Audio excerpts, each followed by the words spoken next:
मोठा विजय आम्हाला मिळाला। इतक्या मोठ्या प्रमाणात तुम्ही सगळ्यांनी आशीर्वाद दिला, मी मुख्यमंत्री झालो। लोक म्हणायला लागले आता या भाजपवाल्यांच्या इतक्या सीटा आल्या, आता हे लाडकी बहीण योजना बंद करतील।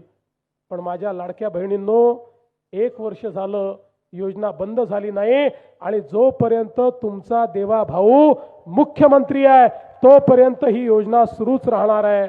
पण त्याच वेळी माझी मोहिनीताईंना या ठिकाणी विनंती आहे, मोहिनीताई यांच्या आशीर्वादानं तुम्ही नगराध्यक्ष होणारच आहात।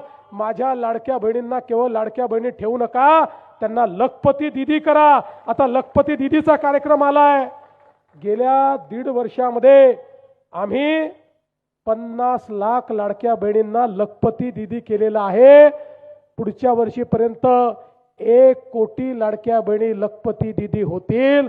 त्यामुळे आमच्या पैठणमधल्या लाडक्या बहिणी देखील या ठिकाणी लखपती दीदी झाल्या पाहिजे।